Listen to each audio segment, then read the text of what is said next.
Well, guys, let's go ahead and get to the game now. The game itself was interesting.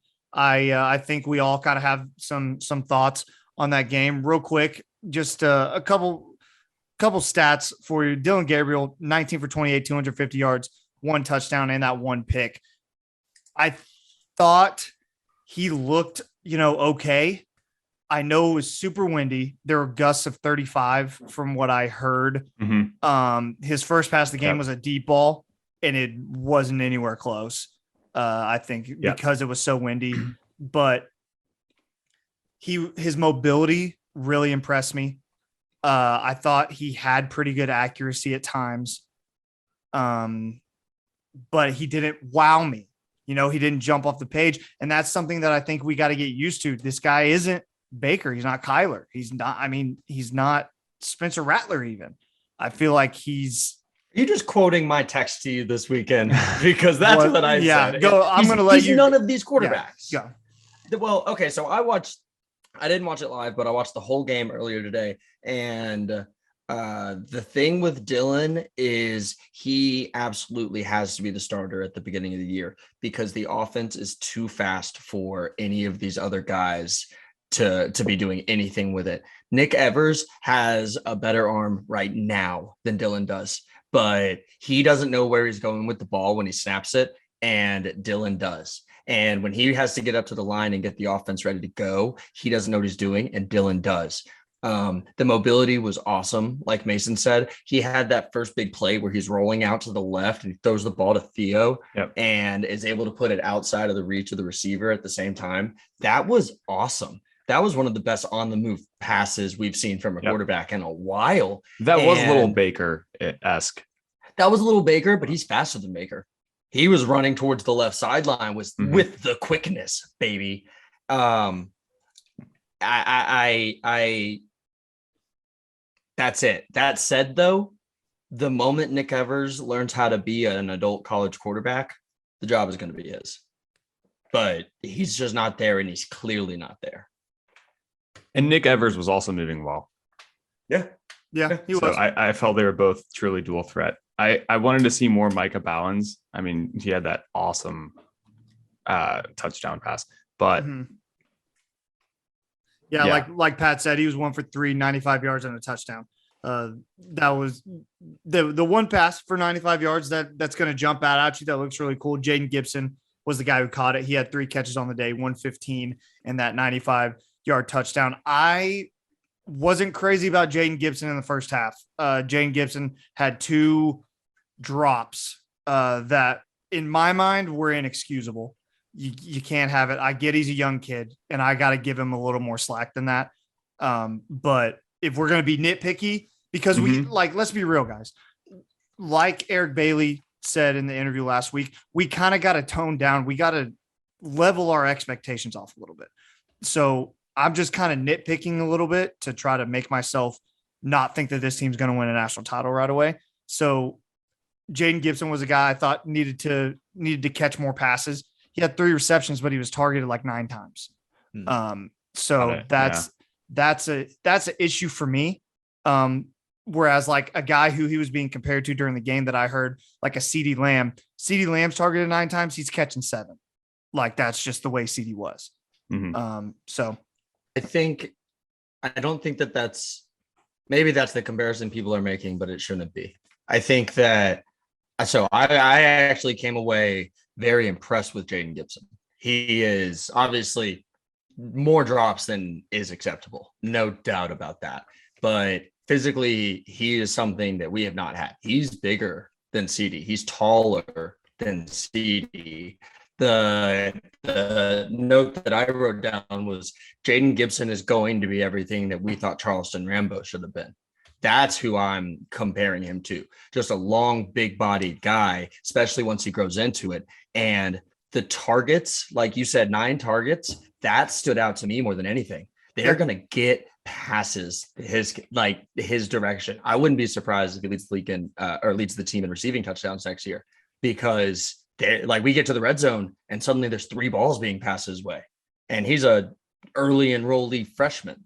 Yeah. So I think they want to get him involved. That's what I took away from that. I think you're right.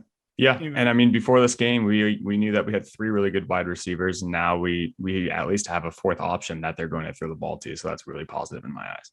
Good core. I think a big positive for me in the receivers was one, seeing Marvin Mims get a touchdown. He was running wide open when he caught that touchdown, but it's just good. Anytime Marvin's involved, it's going to be a good thing, like no matter what. So he's the best receiver on the team, in my opinion. He needs to be a focus point of the offense. And also Theo Weiss, one catch for 48 yards. Anytime Theo Weiss does anything, I'm going to be very happy just because I'm rooting for the kid and I want him to do well. One thing on Mims, he's so dangerous on those crossing routes, and Dylan Gabriel does not know where to put the ball on a crossing route. And that's going to be an issue. Yeah. Or at least he didn't in the spring game. Yeah.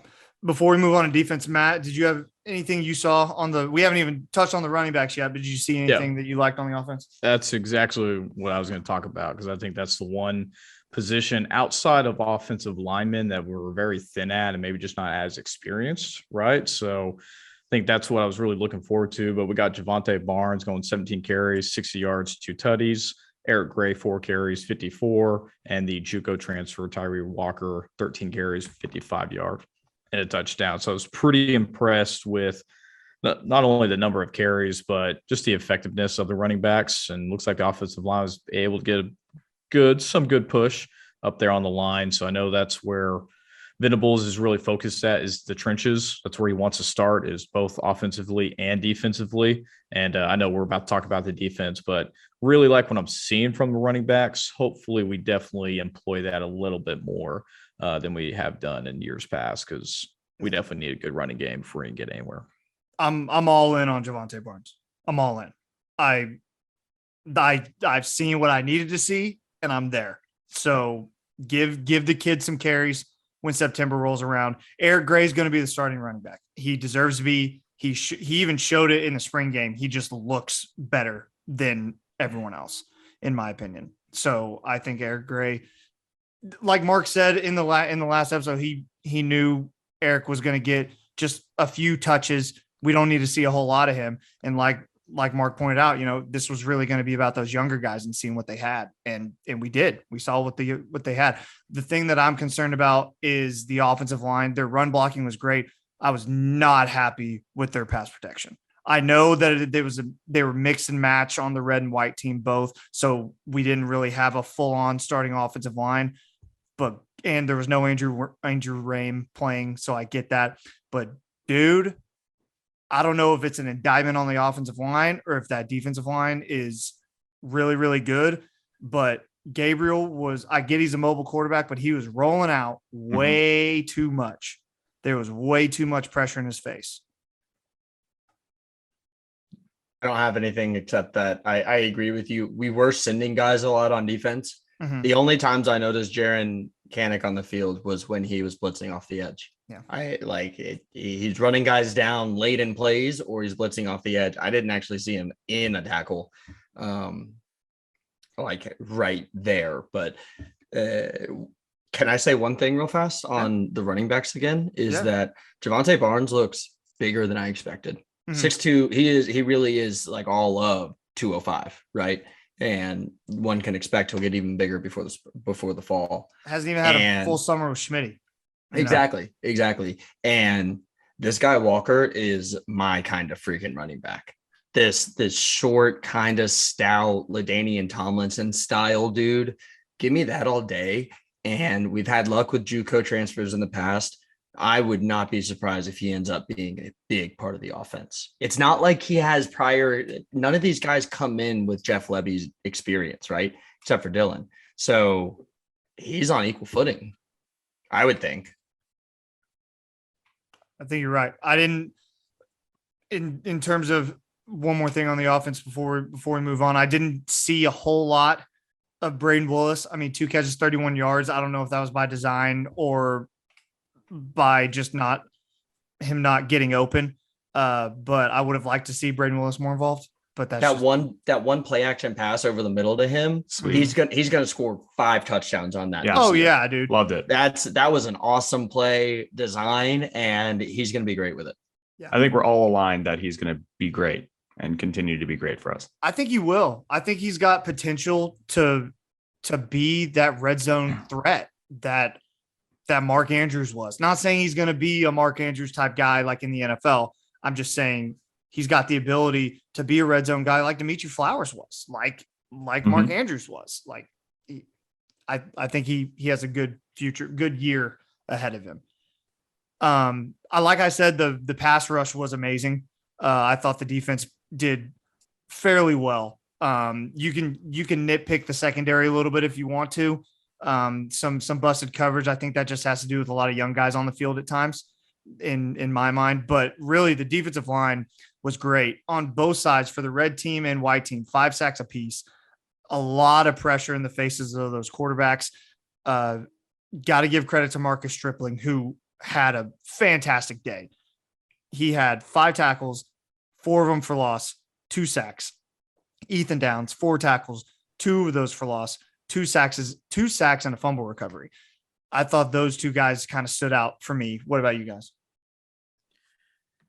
Yeah, I was going to say, I know we're about to talk about it, so I'm already going to hit on it because you already mentioned it. I think the MVP that I saw was Marcus Stripling. I think there's been a lot of hype, a lot of talk around him in spring practice already. I got a quote from Venables just a couple days before the game about looking for some leadership on the team other than Gabriel and Theo Weiss, and he's looking towards Marcus Stripling on the defensive side. And what he said is Marcus Stripling is really, and he would be the first to tell you, he's transforming right before our eyes. It's one of the coolest things ever. So he's already been on the team for a couple of years. I think this is really his breakout year with that Venable style defense will really let him thrive and what he's good at. And you can already see in the game, I mean, he's a beast. 4 tackles for loss and 2 sacks. He's going to be getting after it. He was my MVP of the game, which I know we're about to talk about as well, but I was really impressed by him. Yeah, we can touch on it in a second for sure. In terms of a guy who just looks like a grown man, Reggie Grimes is a scary dude. And if that dude can play like he looks, I'm not saying he can't, but I'm saying if he does, he's going to be a problem for a lot of people because that dude is a grown man. He looks terrifying. And Danny Stutzman is another guy who looks just like Schmitty had a good time working with him. And I think a summer is going to be even better for that, especially on the defensive side of the ball. I think the defense is only going to improve after a summer because they're going to get bigger, stronger, faster. And the way that defense plays, it's going to be exciting. I'm really looking forward to it. Mark, do you have anything? Yeah, so just a few things that I wanted to hit on. Joshua Eaton looked really good to me. He had the pass breakup on Jaden Gibson on the sideline. And look, Jaden Gibson's 6'5", but Josh Eaton's all of 6'2", and he's going to jump up and make a play. And he did that. I think he clearly took advantage of DJ Graham not being available for the game with the kind of showing that he put on. Danny Stutzman is so fast. That's the thing. There's a play where Tawi Walker was breaking it off to the left side and actually finds a hole. And Danny Stutzman, coming off the weak side, runs all the way through the hole that Tawi Walker just went through and like catches up to the play. That's not normal stuff. That's not regular. Between Danny Stutzman and Jaron Kanek and Ethan Downs, we have 3 of the sneakiest athletes, high motor guys that you could ever get. So, yeah, I think the defense looked good overall. I gotta say, I was a little disappointed by how quickly the offense, just with its pace, was able to put points on the board early. It was impressive for the offense, but I don't know. I felt like the defense got beat up early before really coming together. Right. Yeah. I think you're right. And I think you bring up a good point that offense is going to cause problems for a lot of defenses. If you get on them early and you don't get stops against that offense on the first 2 downs, you're screwed because they're not going to stop for you to sub. So those guys are going to kind of be sucking wind. And if you're running down the field and moving the ball quick, it's going to be tough. And we saw that it was. Mark's right. As iffy as the pass blocking looked, the run blocking looked awesome throughout the game on, here and there. Yeah, it did. McCade Tower was awesome. Tyler Guyton looks like he could put on another 100 pounds and still play the way that he's playing. I think that they've kind of rebuilt the line in an offseason. Yeah. So, if they can get the pass blocking down, I think we're just going to dominate up front. Man, people are going to take things that I'm saying and y'all are saying from this. I know. And it's going to be so bad. We're going to be so wrong on so many things. Oh, I know, dude. But it's all right. Anything else from the spring game that stuck out to you guys before we move on to our MVPs? I honestly thought the defensive pass coverage was really good too. I don't know if that's because Dylan was also throwing into tight coverage pretty often, but the pass coverage was definitely there. And the white team with the 2 turnovers in a row like that, I mean, really, really awesome stuff. There was definitely glimpses of greatness, more than I thought we would see in the defense. Yeah, I think. Sorry, I said we're done with offense, but going back, you said something about Gabriel that made me think. I know it was windy, and I'm not trying to make excuses for the kid, but anytime there was tight coverage, I feel like it was an incomplete pass. I feel like Gabriel's ability to put the ball in tight spaces and tight windows is just not there yet. And maybe that comes with a summer and a fall camp, but I don't know. That's just I'm taking a small segment of the game and like blowing it out of proportion, but that's it was there. No, he threw 32 passes for a reason. They wanted to see this. Yeah. And the thing that bothered me was there's one pass, for example, where he's throwing the ball, the one that got intercepted by Kendall Dennis on the sideline, right? He's throwing that ball deep on the right sideline. That's got to be on Farouk's right shoulder and 8 yards further down the field than it was. And instead, he's bringing it to the inside of the field, and both players are having to slow down to come back for it. That's not the deep ball thrower that you can be, right? This offense is going to bang, bang, bang, bang, bang, bang, deep shot. And that's not it. So it'll be interesting to see, because at the same time, in the first drive, he's got that deep pass to Theo Weiss, and it's right on the money. Yeah. It's beautiful. So it's just tough to know, I think. Definitely a concerning few plays here and there, I agree. But at the same time, it's a bunch of children at the position otherwise.